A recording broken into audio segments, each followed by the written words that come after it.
we're back. Just wanted to let you guys know of my update that I was talking about in my last video. All the parts are finally here, and I'm really excited to do this new project. And I just wanted to show you guys all the parts before it all goes in the Switch 810 case. It's pretty big, the Switch 810. And I really bought this case just because of all the great reviews it had online.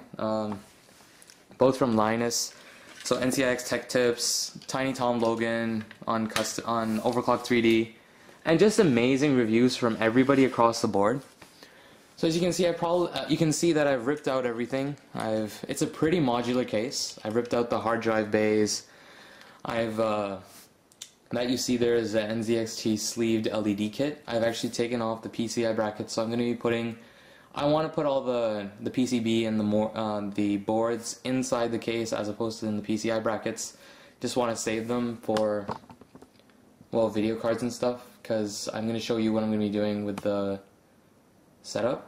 So you can just see the tops off. All the parts are here. So this is a sneak peek, and that's just the parts laid down. Okay, so I'm going to start off with saying that it's my first Intel build, and it's my first water cooling build. It's a lot to take in all at once, but I'm excited to do it. Can't wait.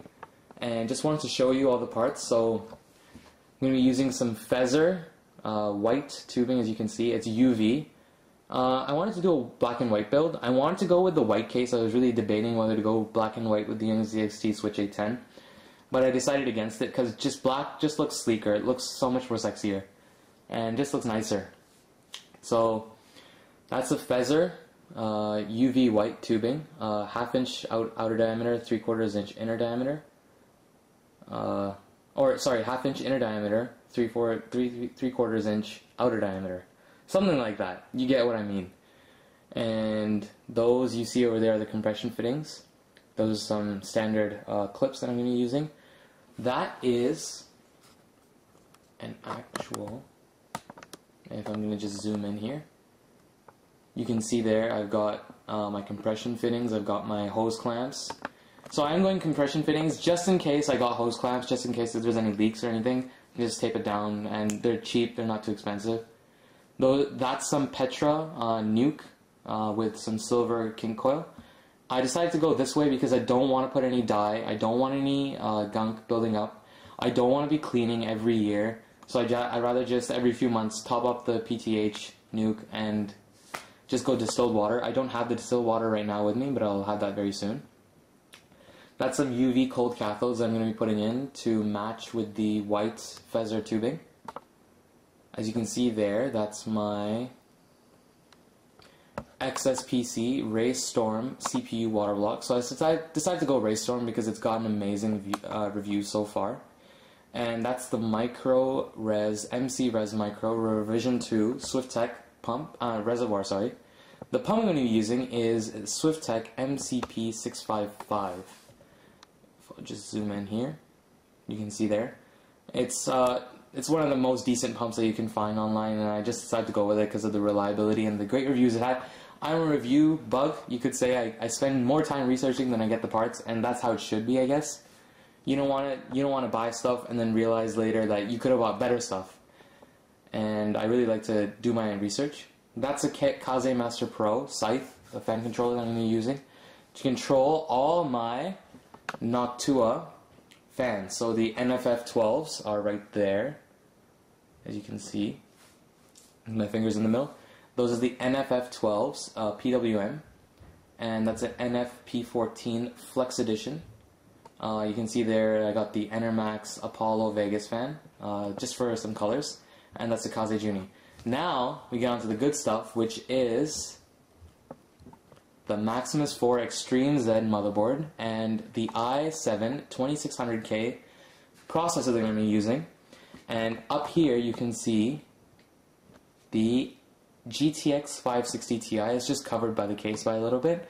The MSI 2 gig version, I got the Twin-Frozr, well, because of the Hawk wasn't really available. And for my radiator, I'm going to be using an XSPC RX360 thick radiator, because I decided to go this route even though XSPC released a new radiator series just recently. It's called the EX360 and the EX240.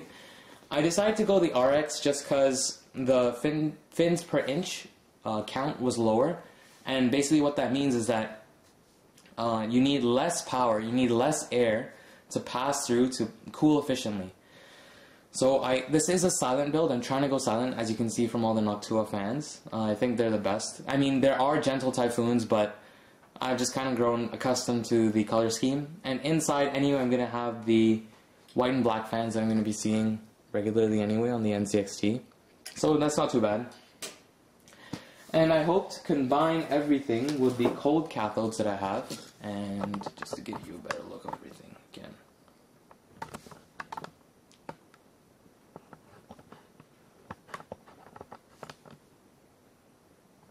Just to give you a better look of everything that I have.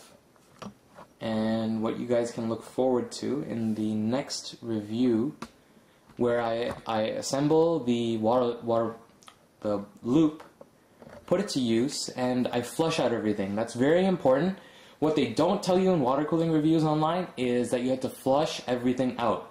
Because what happens is that companies don't actually clean the inside of the stuff that they make. So the radiator, the CPU water block, even the tubes sometimes, and the reservoir. So I'm going to be putting that and flushing that with a little bit of vinegar maybe, or just some hot tap water, or even distilled water.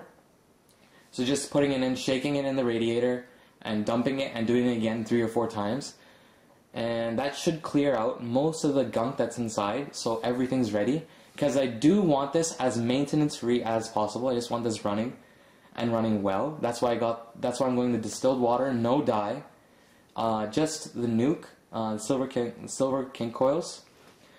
And yeah, that should wrap everything up. So just wanted to give you guys an overview of what you can expect to see if you subscribe. And what I'm just throwing there is some stickies for my NZXT sleeving kit. I hope to make this build just amazing, and what I haven't shown you yet, it's because it's still in my old system, is my RAM, which is going to be one set of HyperX 8 gigs and one set of 4 gig rip jaws, G-Skill rip jaws. And the hard drives that I'm going to be using a 240 gig OCZ Agility 3 SSD as my boot drive, and 2 Western Digital 1TB Caviar Blacks for storage. I might upgrade in the future, so might just get a 3 TB just for the storage I need.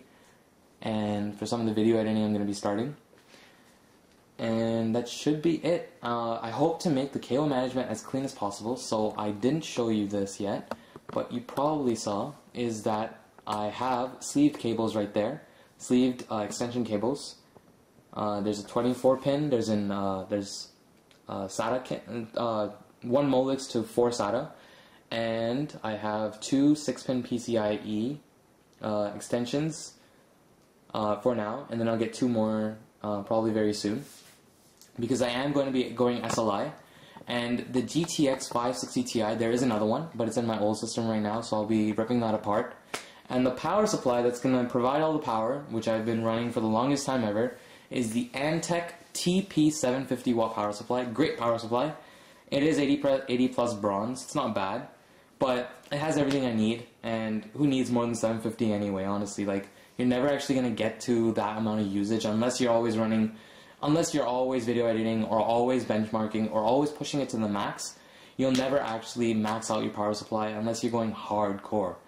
Or otherwise you want the platinum or the gold ratings like the AX1200 has, or the Enermax Platimax series. I know there's an 850 watt out, but I just don't see the point in upgrading right now. I'm just happy with the stuff that I have, and I really hope to make this build a good one on YouTube. Hopefully I'll be able to post this to some forums. Look out for that. And yeah, alright, I wanted to just wish you guys a good weekend, I guess, because it is Easter coming up for all you North Americans here, and just the people in US and Canada, or anywhere else in the world that might be watching this. So have a great Easter, and I'll see you guys later. Thanks. Bye. Chain Gamer out.